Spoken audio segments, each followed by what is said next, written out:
Hi friends, ಇದು ಮಸ್ತ್ ಮಗ ಚಾನಲ್ನ ಇಂಟರ್ನ್ಯಾಷನಲ್ ಬುಲೆಟಿನ್ ಸುತ್ತು ಜಗತ್ತು. ನಾನು ಅಮರ್ ಪ್ರಸಾದ್. ಸ್ನೇಹಿತರೆ, ಗಲ್ಫ್ ಯುದ್ಧ ಯಾವ ಕ್ಷಣ ಬೇಕಾದರೂ ಅಣು ಯುದ್ಧ ಆಗಿ ಬದಲಾಗುವ ಆತಂಕ ಶುರುವಾಗಿದೆ. ಇಷ್ಟು ದಿನ ಬರೀ ಬೆದರಿಕೆ ಹೆದರಿಕೆ ಮಾತ್ರ ಇತ್ತು. ಈಗ ಅಣು ವಿಕಿರಣದ ಪರಿಣಾಮ ಎದುರಿಸೋಕೆ ಗಲ್ಫ್ ರಾಷ್ಟ್ರಗಳು ರೆಡಿ ಆಗ್ತಿವೆ. ಅಷ್ಟು ಮಾತ್ರ ಅಲ್ಲ, ಈ ಯುದ್ಧ ನಿಲ್ಲಲ್ಲ ಅನ್ನೋದು ಗೊತ್ತಾದ ಕೂಡಲೇ ತೈಲ ಬೆಲೆ ಮತ್ತೆ 100ರ ಗಡಿಯನ್ನು ದಾಟಿದೆ. ಸುತ್ತು ಜಗತ್ತು ರೆಕಾರ್ಡ್ ಆಗೋ ಟೈಮ್ನಲ್ಲಿ $105 ತಲುಪಿತ್ತು. ಏನು ಗಾಯಕ್ಕೆ ಉಪ್ಪು ಸುರಿಯೋ ಹಾಗೆ ರಷ್ಯಾದ 40% ತೈಲ ರಫ್ತಿನ ಶಕ್ತಿಯ ಮೇಲೆ ಯುಕ್ರೇನ್ ದಾಳಿ ಮಾಡಿದೆ. ಜಗತ್ತಿನಾದ್ಯಂತ ಕೋಲಾಹಲಕ್ಕೆ ಕಾರಣ ಆಗಿದೆ. ತೈಲ ಮತ್ತು ಅಣು ವಿಕಿರಣದ ಭೀತಿ ಶುರುವಾಗಿದೆ. ಮೊದಲಿಗೆ ಅಣು ವಿಕಿರಣದ ಕಡೆಗೆ ನಾವು ಫೋಕಸ್ ಮಾಡೋದಾದ್ರೆ, ಟ್ರಂಪ್ ಏನ್ ಡಿಸಿಷನ್ ತಗೊಳ್ತಾರೋ ಏನೋ ಅನ್ನೋ ಭಯಕ್ಕೆ ಬಿದ್ದಿರೋ ಇಸ್ರೇಲ್ ದಿಢೀರಂತ ಇರಾನ್ನ ನ್ಯೂಕ್ಲಿಯರ್ ಪ್ಲಾಂಟ್ ಮೇಲೆ ಹೆವಿ ಬಾಂಬಿಂಗ್ ಶುರು ಮಾಡಿದೆ. ಯಾವ ಮಟ್ಟಿಗಂದ್ರೆ, ಗುರುವಾರ ಬೆಳಗ್ಗೆಯಿಂದ ಇಸ್ಫಹಾನ್ ಅಣು ಕೇಂದ್ರ ಸೆಂಟರ್ ಬಿಟ್ಟು ಅವರು ಹೋಗ್ತಾನೆ ಇಲ್ಲ. ಮತ್ತೆ ಜೆಟ್ ಗಳನ್ನ ಹಾರಿಸಿ ಮತ್ತೆ ಮಿಸೈಲ್ ಸುರಿದು ಹೋಗ್ತಾ ಇದ್ದಾರೆ. ಬಾಂಬ್ ಗಳನ್ನ ಹಾಕಿ ಹೋಗ್ತಿದ್ದಾರೆ. ಅತ್ತ ಇದೇ ನಗರದಲ್ಲಿರೋ ಮಿಲಿಟರಿ ಬೇಸ್ ಗಳನ್ನ ಟಾರ್ಗೆಟ್ ಮಾಡ್ತಿದ್ದಾರೆ.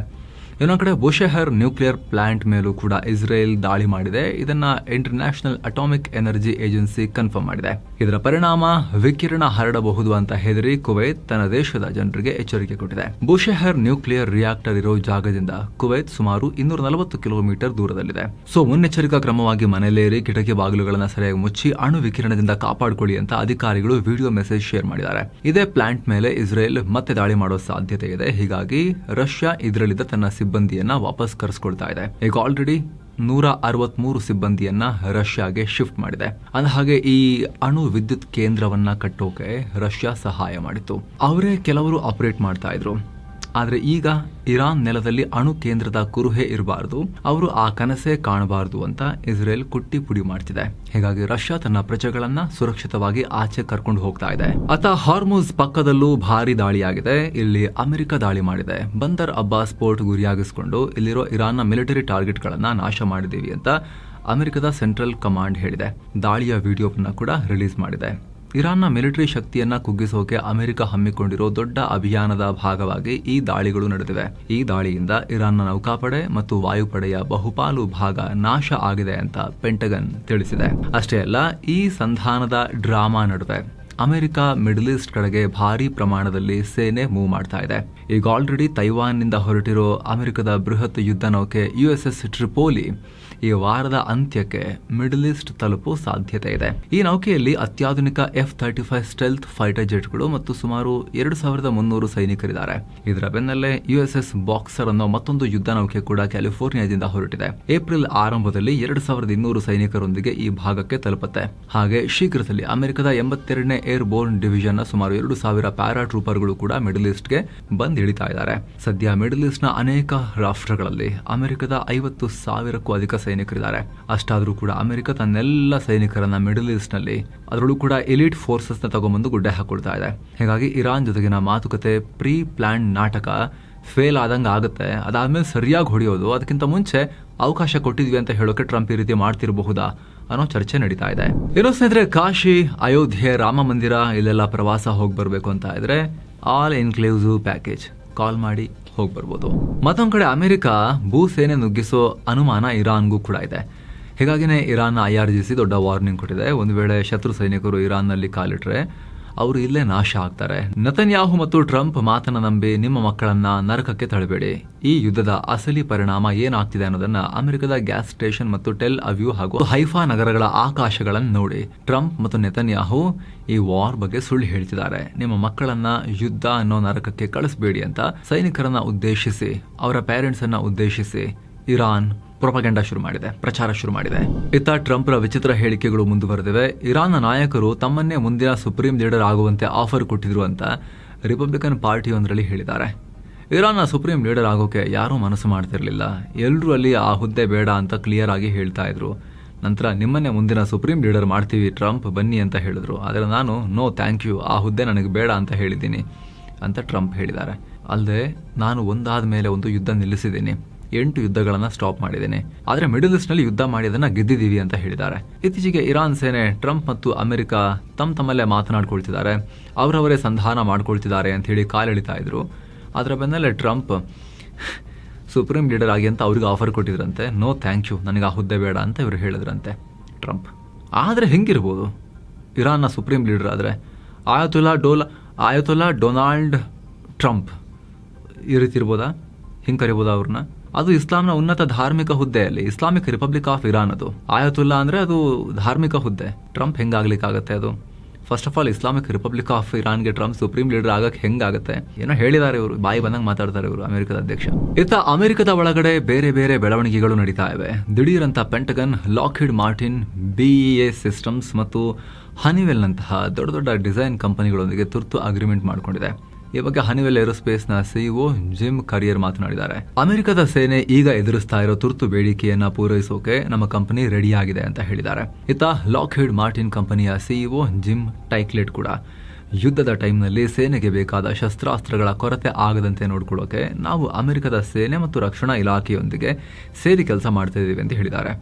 ಹನಿವೆಲ್ ಕಂಪನಿ ಅಮೆರಿಕದ ಮಿಸೈಲ್ ಮತ್ತು ಸ್ಫೋಟಕಗಳ ಸ್ಟಾಕ್ ಹೆಚ್ಚಿಸೋಕೆ ಬೇಕಾದ ಪ್ರಮುಖ ಬಿಡಿ ಭಾಗಗಳನ್ನು ತಯಾರಿಸ್ತಾರೀಗ ಅಂತ ಹೇಳಲಾಗ್ತಿದೆ. ಇನ್ನೊಂದು ಕಡೆ ಥಾರ್ಡ್ ಏರ್ ಡಿಫೆನ್ಸ್ ಸಿಸ್ಟಮ್ನ ಮಿಸೈಲ್ಗಳ ಉತ್ಪಾದನೆ ಹೆಚ್ಚು ಮಾಡೋಕ್ಕೆ, ಅದು 4 ಪಟ್ಟು ಹೆಚ್ಚಿಸೋಕೆ BAE ಸಿಸ್ಟಮ್ಸ್ ಮತ್ತು ಲಾಕ್ಹೀಡ್ ಕಂಪನಿಗಳಿಗೆ ಸೂಚಿಸಲಾಗಿದೆ. ಪ್ರಿಸಿಷನ್ ಸ್ಟ್ರೈಕ್ ಮಿಸೈಲ್ ತಯಾರಿಕೆಯನ್ನು ಕೂಡ ವೇಗಗೊಳಿಸಲಾಗ್ತಾ ಇದೆ. ಈ ನಡುವೆ ಯುದ್ಧಕ್ಕೆ ಸುನ್ನಿ ರಾಷ್ಟ್ರಗಳು ಇಳಿಯೋದು ಬಹುತೇಕ ಖಚಿತ ಅಂತ ನ್ಯೂಯಾರ್ಕ್ ಟೈಮ್ಸ್ ರಿಪೋರ್ಟ್ ಮಾಡಿದೆ. ಸೌದಿ ಅರೇಬಿಯಾದ crown prince Mohammed bin Salman ಈಗ ತೀರಾ ಹತಾಶರಾಗಿದ್ದಾರೆ. ಹೀಗಾಗಿ ಇರಾನ್ ಮೇಲೆ ಸೇನಾ ಕಾರ್ಯಾಚರಣೆ ಮಾಡುವ ಸಾಧ್ಯತೆ ದಟ್ಟವಾಗಿದೆ. ಹಾಗೆ UAE ಕೂಡ ಯುದ್ಧಕ್ಕೆ ತುಂಬಾ ಹತ್ತಿರದಲ್ಲಿದೆ ಅಂತ ವರದಿಯಾಗಿದೆ. ಇನ್ನೊಂದು ಕಡೆ ಬಹ್ರೇನ್ ಆಲ್ರೆಡಿ ಇರಾನ್ ವಿರುದ್ಧ ಕ್ರಮ ತಗೊಳ್ತಾ ಇದೆ. ಇರಾನ್ ಕಡೆಗೆ ಮಿಸೈಲ್ ಲಾಂಚ್ ಮಾಡಿದೆ ಅನ್ನೋ ರಿಪೋರ್ಟ್ಸ್ ಬರ್ತಾ ಇದ್ದಾವೆ. ಸದ್ಯ ಇದ್ರ ಬಗ್ಗೆ ಹೆಚ್ಚಿನ ಮಾಹಿತಿ ಎಮರ್ಜ್ ಆಗಬೇಕಿನ್ನಷ್ಟೇ. ಇತ್ತ ಗಲ್ಫ್ ರಾಷ್ಟ್ರಗಳ ಮೇಲೂ ಕೂಡ ಇರಾನ್ ದಾಳಿಯನ್ನು ಮುಂದುವರೆಸಿದೆ. UAE ಮೇಲೆ ಮತ್ತೆ ಮಿಸೈಲ್ಗಳನ್ನು ಹಾರಿಸಿದೆ. ಈ ಮಿಸೈಲ್ನ ಇಂಟರ್ಸೆಪ್ಟ್ ಮಾಡುವಾಗ ಅದರ ಪೀಸಸ್ ಎಲ್ಲ, ಡೆಬ್ರಿಸ್ ಎಲ್ಲ ಬಂದು ಬಿದ್ದು 2 ಪ್ರಾಣ ಕಳ್ಕೊಂಡಿದ್ದಾರೆ, 3 ಗಾಯಗೊಂಡಿದ್ದಾರೆ. ಇತ್ತ ಮತ್ತೆ ಸೌದಿ ಮೇಲೂ ಕೂಡ ಇರಾನ್ ಭಾರಿ ದಾಳಿ ಮಾಡಿದೆ. ಕಳೆದ 2 ಗಂಟೆಗಳಲ್ಲಿ ಬರೋಬ್ಬರಿ 17 ಡ್ರೋನ್ ನುಗ್ಗಿಸಿದ್ದಾರೆ. ಇವುಗಳೆಲ್ಲವನ್ನ ಹೊಡೆದು ಹಾಕಿದೀವಿ ಅಂತ ಸೌದಿ ರಕ್ಷಣಾ ಇಲಾಖೆ ಹೇಳಿದೆ. ಇತ್ತ ಕುವೈತ್ ಮೇಲೂ ಕೂಡ ದಾಳಿಯಾಗಿದ್ದು ಮತ್ತೆರಡು ಇರಾನ್ ಡ್ರೋನ್ಗಳನ್ನ ಹೊಡೆದು ಹಾಕಿದೀವಿ ಅಂತ ಕುವೈತ್ ನ್ಯಾಷನಲ್ ಗಾರ್ಡ್ ಹೇಳಿದೆ. ಇತ್ತ ಬಹ್ರೇನ್ ಮೇಲೂ ಕೂಡ ಡ್ರೋನ್ ಹಾರಿಸಿದೆ. ಇದರಿಂದ ಸೈರನ್ಗಳು ಮೊಳಗಿವೆ. ಜನರಿಗೆ ಸೇಫ್ ಆಗಿರಿ ಅಂತ ಬಹ್ರೇನ್ ಸರ್ಕಾರ ತಿಳಿಸಿದೆ. ಏನೋ ಇಸ್ರೇಲ್ನಾದ್ಯಂತ ಬರೋಬ್ಬರಿ 70ಕ್ಕೂ ಅಧಿಕ ಕಡೆ ದಾಳಿ ಮಾಡಿದ್ದೀವಿ ಅಂತ ಇರಾನ್ ಹೇಳಿದೆ. ಆಪರೇಷನ್ ಟ್ರೂ ಪ್ರಾಮಿಸ್ 4ನ 81ನೇ ಹಂತದ ದಾಳಿಯಲ್ಲಿ ಎಮಾದ್, ಖಿಯಾಮ್, ಖೊರಮ್ಶರ್ 4 ಮತ್ತು ಖದರ್ನಂತಹ ಭಾರಿ ಗಾತ್ರದ ಗೈಡೆಡ್ ಮಿಸೈಲ್ಗಳನ್ನು ಯೂಸ್ ಮಾಡಿದ್ದೀವಿ ಅಂತ IRGC ಹೇಳಿದೆ. ಟೆಲ್ ಅವೀವ್, ಜೆರುಸಲೆಂ, ಹೈಫಾ ಸೇರಿ ಅನೇಕ ನಗರಗಳನ್ನು ಇರಾನ್ ಟಾರ್ಗೆಟ್ ಮಾಡಿಕೊಂಡಿತ್ತು. ಇನ್ನು ಈ ದಾಳಿಗಳನ್ನು ಇಸ್ರೇಲ್ ಕೂಡ ಕನ್ಫರ್ಮ್ ಮಾಡಿದೆ. ಇರಾನ್ ಅಲೆಯಾಗಿ ಮಿಸೈಲ್ ಹಾರಿಸ್ತಾ ಇದೆ. ಇವುಗಳೆಲ್ಲವನ್ನು ನಾವು ಇಂಟರ್ಸೆಪ್ಟ್ ಮಾಡಿದ್ದೀವಿ. ಅರ್ಧ ಗಂಟೆ ಅಂತರದಲ್ಲಿ 2 ಸಲ ದಾಳಿಯಾಗಿದೆ ಅಂತ ಇಸ್ರೇಲ್ ಹೇಳಿದೆ. ಈ ದಾಳಿಯಲ್ಲಿ ಇರಾನ್ ಕ್ಲಸ್ಟರ್ ಸ್ಫೋಟಕಗಳನ್ನು ಬಳಸಿದೆ. 3 ಗಾಯಗೊಂಡಿದ್ದಾರೆ. ಇನ್ನು ಹೊರ್ಮುಜ್ ಜಲಸಂಧಿ ಮೇಲೆ ಹಿಡಿತ ಸಾಧಿಸಿರೋ ಇರಾನ್ ವಿರುದ್ಧ UAE ಕೆಂಡ ಕಾರಿದೆ. ಅಬುದಾಬಿ ನ್ಯಾಷನಲ್ ಆಯಿಲ್ ಕಂಪನಿಯ ಮುಖ್ಯಸ್ಥ ಸುಲ್ತಾನ್ ಅಲ್ ಜಬರ್ ಇರಾನ್ ಮಾಡ್ತಿರೋದು ಆರ್ಥಿಕ ಉಗ್ರವಾದ ಅಂತ ಕಿಡಿಕಾರಿದ್ದಾರೆ. ಹೊರ್ಮುಜ್ ಜಲಸಂಧಿಯನ್ನು ಅಸ್ತ್ರವಾಗಿ ಬಳಸಿ ಇಡೀ ಜಗತ್ತನ್ನ ಇರಾನ್ ಒತ್ತೆಯಾಳಾಗಿ ಇಟ್ಕೊಂಡಿದೆ. ಇದು ಕೇವಲ ಒಂದು ರಾಷ್ಟ್ರದ ಮೇಲೆ ಮಾಡ್ತಿರೋ ದಾಳಿಯಲ್ಲ, ಅಗ್ಗದ ದರದಲ್ಲಿ ಇಂಧನ ಮತ್ತು ಆಹಾರ ನಂಬಿಕೊಂಡಿರೋ ವಿಶ್ವದ ಪ್ರತಿಯೊಬ್ಬ ಸಾಮಾನ್ಯ ಪ್ರಜೆ ಮತ್ತು ಪ್ರತಿ ಕುಟುಂಬಕ್ಕೆ ಮಾಡ್ತಿರೋ ದ್ರೋಹ. ಈ ರೀತಿ ಬ್ಲಾಕ್ ಮಾಡೋದ್ರಿಂದ ಇಡೀ ಜಗತ್ತು ಈಗ ತುಂಬಾ ದುಬಾರಿ ಬೆಲೆ ತೆರಬೇಕಾಗುತ್ತೆ. ಪೆಟ್ರೋಲ್ ಬಂಕ್ಗಳಲ್ಲಿ ಇಂಧನದ ಬೆಲೆ, ಕಿರಾಣಿ ಅಂಗಡಿಗಳಲ್ಲಿ ದಿನಸಿ ದರ ಮತ್ತು ಫಾರ್ಮಸಿಗಳಲ್ಲಿ ಔಷಧಿಗಳ ರೇಟ್ ಕೂಡ ಹೆಚ್ಚಾಗ್ತಿದೆ. ಇರಾನ್ ಮಾಡ್ತಿರೋ ಈ ಕೆಲಸದಿಂದಾಗಿ ಪ್ರತಿಯೊಂದು ರಾಷ್ಟ್ರವೂ ಈಗ ದುಂದು ವೆಚ್ಚ ಮಾಡಬೇಕಾಗಿದೆ. ಜಾಗತಿಕ ಆರ್ಥಿಕತೆ ಈ ರೀತಿ ಹಾಳು ಮಾಡೋಕೆ ಯಾವುದೇ ರಾಷ್ಟ್ರ ಬಿಡಬಾರದು ಅಂತ ಅವರು ಆಗ್ರಹ ಮಾಡಿದ್ದಾರೆ.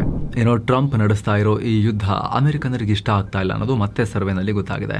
ಹೊಸದಾಗಿ ಅಸೋಸಿಯೇಟೆಡ್ ಪ್ರೆಸ್ ಮತ್ತು NORC at the university of Chicago ಸಂಸ್ಥೆಗಳು ಸಮೀಕ್ಷೆ ಮಾಡಿದ್ದಾರೆ. ಇದರಲ್ಲಿ ಅಮೆರಿಕದ 59% ಜನ ಈ ಯುದ್ಧದ ಬಗ್ಗೆ ಅಸಮಾಧಾನ ಹೊರಹಾಕಿದ್ದಾರೆ. ಇರಾನ್ ವಿರುದ್ಧ ಅಮೆರಿಕದ ಮಿಲಿಟರಿ ಆಕ್ಷನ್ ಜಾಸ್ತಿ ಆಯಿತು, ಇಷ್ಟು ಅಗ್ರೆಸಿವ್ ಆಗಿ ದಾಳಿ ಮಾಡೋದು ಬೇಕಾಗಿರಲಿಲ್ಲ ಅಂಥೇಳಿ ಅಮೆರಿಕನರು ಅಭಿಪ್ರಾಯಪಟ್ಟಿದ್ದಾರೆ. ಬಹುತೇಕ ಅಮೆರಿಕನರಿಗೆ ಈ ಯುದ್ಧ ಎಸ್ಕಲೇಟ್ ಆಗೋದು ಇಷ್ಟ ಇಲ್ಲ. ಇನ್ನು ಡೆಮೊಕ್ರೆಟಿಕ್ ಪಾರ್ಟಿಯ ಬೆಂಬಲಿಗರಲ್ಲಿ 90% ಜನ ಇರಾನ್ ಮೇಲಿನ ದಾಳಿ ಜಾಸ್ತಿ ಆಯಿತು, ತುಂಬ ಓವರ್ ಆಯಿತು ಅಂತ ಹೇಳಿದ್ದಾರೆ. ಅದೇ ಟ್ರಂಪ್ರ ರಿಪಬ್ಲಿಕನ್ ಪಾರ್ಟಿ ಬೆಂಬಲಿಗರಲ್ಲಿ 50% ಜನ ಅಮೆರಿಕದ ಸೇನಾ ಕ್ರಮ ಸರಿಯಾಗಿದೆ ಅಂತ ಹೇಳಿದ್ದಾರೆ. 50% ಮಾತ್ರ ಅವ್ರದೇ ಪಾರ್ಟಿಯಲ್ಲೂ ಕೂಡ ಟ್ರಂಪ್ಗೆ.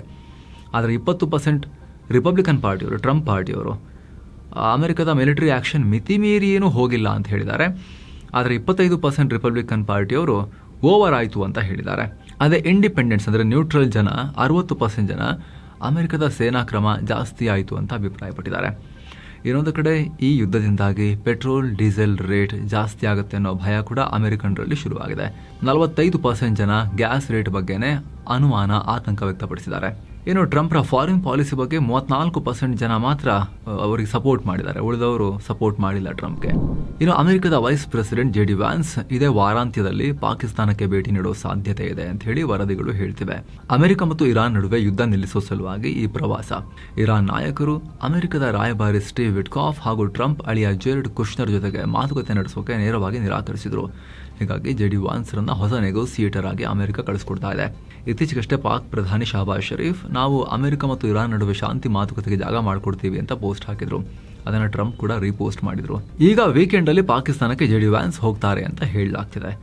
ಅಲ್ಲಿ ನಿಜವಾಗ್ಲೂ ಕೂಡ ಸಂಧಾನ ಮಾಡಕ, ಮಾತುಕತೆ ನಡೆಸಕ, ಅಥವಾ ಡೆಡ್ಲೈನ್ ಹೆಂಗು ಶುಕ್ರವಾರಕ್ಕೆ ಮುಗಿಯತ್ತಲ್ಲ, ಅದಾದ್ಮೇಲೆ ವ್ಯಾನ್ಸ್ ಹೋಗ್ತಿರೋದು ನೋಡ್ತಾ ಇದ್ರೆ ಪೂರ್ಣ ಪ್ರಮಾಣದ ಯುದ್ಧ, ಭೂಸೇನೆ ನುಗ್ಸೋದು ಅಂತಾದ್ರೆ ಪಾಕ್ ಸೈಡಿಂದ ಕೂಡ ಅಲ್ಲೆಲ್ಲ ಬಾರ್ಡ್ರಿಂದೆಲ್ಲ ನುಗ್ಸೋಕೆ ವ್ಯವಸ್ಥೆ ಕೇಳೋಕೆ ಹೋಗ್ತಾ ಇದ್ದಾರೆ ಪಾಕಿಸ್ತಾನಕ್ಕೆ.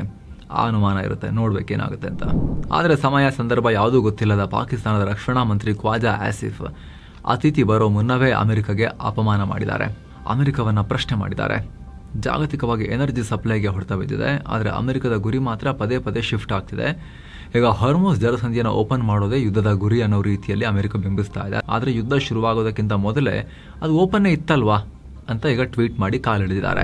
ಏನೋ ಗಲ್ಫ್ ಯುದ್ಧದಿಂದ ಹಾರ್ಮುಜ್ ಜಲಸಂಧಿ ಬಂದಾಗೆ ಇಂಧನ ಬಿಕ್ಕಟ್ಟು ಶುರುವಾಗ್ತಿರೋ ಹೊತ್ತಲ್ಲಿ ರಷ್ಯಾದ ಎನರ್ಜಿ ಸೆಕ್ಟರ್ಗೆ ದೊಡ್ಡ ಹೊಡೆತ ಬಿದ್ದಿದೆ.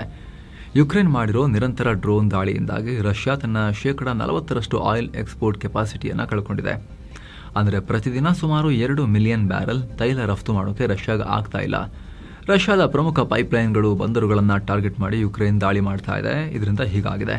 ಅಷ್ಟೇ ಅಲ್ಲ, ರಷ್ಯಾ ಇತಿಹಾಸದಲ್ಲೇ ಆಯಿಲ್ ಸಪ್ಲೈಗೆ ಎಷ್ಟೊಂದು ದೊಡ್ಡ ಮಟ್ಟದ ಹೊಡೆತ ಬಿದ್ದಿರೋದು ಇದೇ ಮೊದಲು ಅಂತ ರಾಯ್ಟರ್ಸ್ ರಿಪೋರ್ಟ್ ಮಾಡಿದೆ.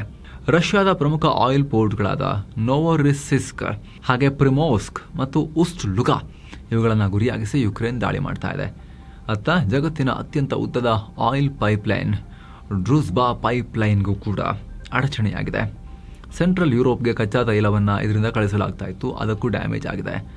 ಏನೋ ಯುರೋಪಿಯನ್ ಅಧಿಕಾರಿಗಳು ಇದುವರೆಗೆ ರಷ್ಯಾಗೆ ಲಿಂಕ್ ಹೊಂದಿರೋ ಹಲವಾರು ಹಡಗುಗಳನ್ನು ಕೂಡ ಸೀಸ್ ಮಾಡಿದ್ದಾರೆ. ಇದರಿಂದ ಪ್ರತಿದಿನ 3 ಲಕ್ಷ ಬ್ಯಾರೆಲ್ ಆಯಿಲ್ ಸಪ್ಲೈಗೆ ಅಡಚಣೆಯಾಗ್ತಿದೆ. ಎಲ್ಲ ಕಾರಣಗಳಿಂದ ರಷ್ಯಾ ಈಗ ಯುರೋಪ್ಗೆ ತೈಲ ರಫ್ತು ಕಮ್ಮಿ ಮಾಡಿದೆ. ಅದರ ಬದಲು ಏಷ್ಯನ್ ಮಾರ್ಕೆಟ್ ಕಡೆಗೆ ಫೋಕಸ್ ಮಾಡ್ತಾ ಇದೆ. ಏಷ್ಯನ್ ರಾಷ್ಟ್ರಗಳಿಗೆ ದೊಡ್ಡ ಪ್ರಮಾಣದಲ್ಲಿ ತೈಲವನ್ನು ರಫ್ತು ಮಾಡೋದನ್ನು ಮುಂದುವರಿಸಿದೆ. ಭಾರತ, ಚೀನಾದಂತಹ ಏಷ್ಯನ್ ರಾಷ್ಟ್ರಗಳಿಗೆ ಈಗಿನ ಮಟ್ಟಿಗೆ ಸಮಸ್ಯೆ ಇಲ್ಲ, ಇಂಧನ ಸಪ್ಲೈ ಆಗುತ್ತೆ. ಯಾಕಂದರೆ ಯುರೋಪ್ ರಾಷ್ಟ್ರಗಳಿಗೆ ಕೊಡೋ ಇಂಧನವನ್ನು ಈ ಕಡೆಗೆ ಡೈವರ್ಟ್ ಮಾಡ್ತಾ ಇದೆ ರಷ್ಯಾ. ಆದರೆ ಗಮನಿಸಬೇಕಾದ ಸಂಗತಿ ಅಂದರೆ ಯುಕ್ರೇನ್ ದಾಳಿಯಿಂದ ರಷ್ಯಾ ತೈಲ ಘಟಕಗಳಿಗೆ ಡ್ಯಾಮೇಜ್ ಆಗಿ ಅವರ ಎಕ್ಸ್ಪೋರ್ಟ್ ಕೆಪಾಸಿಟಿ 40% ಕುಸಿತಿರೋದು ಓವರ್ ಆಲ್ ಗ್ಲೋಬಲ್ ಆಯಿಲ್ ಸಪ್ಲೈನಲ್ಲಿ ಅಡಚಣೆಯನ್ನು ಉಂಟು ಮಾಡ್ತಾ ಇದೆ. ಮತ್ತೊಂದು ಕಡೆ ಭಾರತಕ್ಕೆ LPG ಶಾರ್ಟೇಜ್ ಟೈಮ್ನಲ್ಲಿ ಸಹಾಯ ಮಾಡೋಕೆ ಬರೋಬ್ಬರಿ 20,000 ಕಿಲೋಮೀಟರ್ ದೂರದಲ್ಲಿರುವ ಅರ್ಜೆಂಟೀನಾ ಮುಂದೆ ಬಂದಿದೆ. 2024ಕ್ಕೂ ಮುಂಚೆ ಅರ್ಜೆಂಟೀನಾ ನಮಗೆ ಗ್ಯಾಸ್ ಕೊಟ್ಟಿರಲಿಲ್ಲ, ಆದರೆ ಕೇವಲ 2026ರ ಮೊದಲ 3 ತಿಂಗಳಲ್ಲೇ 50,000 ಟನ್ LPG ಗ್ಯಾಸ್ ಅನ್ನ ಕಳಿಸ್ಕೊಟ್ಟಿದೆ. ಇದರಲ್ಲಿ 39,000 ಟನ್ ಗ್ಯಾಸ್ ಆಲ್ರೆಡಿ ಭಾರತಕ್ಕೆ ಬಂದಿದೆ. ಉಳಿದ 11,000 ಟನ್ ಗ್ಯಾಸ್ ಅನ್ನ ಮಾರ್ಚ್ 5ನೇ ತಾರೀಕು ಅಲ್ಲಿಂದ ಕಳಿಸಲಾಗಿದೆ. 2025ನೇ ಇಸವಿ ಪೂರ್ತಿ ಅವರು ಕಳಿಸಿದ್ದು 22,000 ಟನ್ ಮಾತ್ರ. ಆದರೆ ಈಗ ಕೆಲವೇ ವಾರಗಳಲ್ಲಿ ಆ ಪ್ರಮಾಣ ಡಬಲ್ ಆಗಿದೆ. ಅರ್ಜೆಂಟೀನಾದಲ್ಲಿ ಸಾಕಷ್ಟು ಗ್ಯಾಸ್ ರಿಸರ್ವ್ಸ್ ಇದೆ. ಹೀಗಾಗಿ ಮುಂದಿನ ದಿನಗಳಲ್ಲಿ ಭಾರತದೊಂದಿಗೆ ಇನ್ನಷ್ಟು ದೊಡ್ಡ ಪ್ರಮಾಣದಲ್ಲಿ ಇಂಧನಕ್ಕೆ ಸಂಬಂಧಪಟ್ಟಂತೆ ಡೀಲ್ ಆಗೋ ಸಾಧ್ಯತೆ ಇದೆ, ಅವರ ರಾಯಭಾರಿನೇ ಹೇಳಿದ್ದಾರೆ, ಅಲ್ಲಿನ ರಾಯಭಾರಿ. ಆದರೆ ಒಂದು ಪ್ರಾಬ್ಲಮ್ ಏನು ಅಂದರೆ 2 ರಾಷ್ಟ್ರಗಳ ನಡುವಿನ ಅಂತರ. ಅರ್ಜೆಂಟೀನಾದಿಂದ ಗುಜರಾತ್ನ ದಹೇಜ್ ಪೋರ್ಟ್ಗೆ 20,000 ಕಿಲೋಮೀಟರ್ ದೂರ ಇರೋದ್ರಿಂದ ಟ್ರಾನ್ಸ್ಪೋರ್ಟೇಷನ್ ಕಾಸ್ಟ್ ಜಾಸ್ತಿ ಆಗುತ್ತೆ. ಜೊತೆಗೆ ಹವಾಮಾನದ ಸಮಸ್ಯೆ ಕೂಡ ಎದುರಾಗಬಹುದು. ಹೀಗಾಗಿ ಭಾರತ ಏನ್ ಮಾಡುತ್ತೆ ನೋಡಬೇಕು.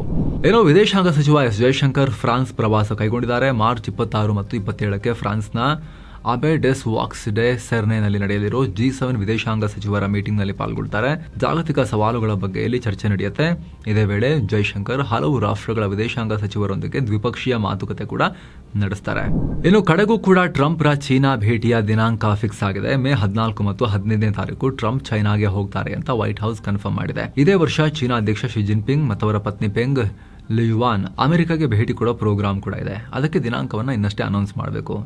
ಯುದ್ಧದಿಂದಾಗಿ ಡೇಟ್ ಮುಂದಕ್ಕೆ ಹೋಗಿತ್ತು. ಈಗ ಫೈನಲಿ ಅನೌನ್ಸ್ ಮಾಡಲಾಗಿದೆ. ಇನ್ನು ಪಾಕ್ ಅಫ್ಘಾನ್ ಗಡಿಯಲ್ಲಿ ಮತ್ತೆ ಉದ್ವಿಗ್ನತೆ ಎದ್ದಿದೆ. ಈದ್ ಹಬ್ಬದ ಹಿನ್ನೆಲೆಯಲ್ಲಿ ಎರಡೂ ರಾಷ್ಟ್ರಗಳು ತಾತ್ಕಾಲಿಕವಾಗಿ ಕದನ ವಿರಾಮ ಘೋಷಣೆ ಮಾಡಿಕೊಂಡಿದ್ವು.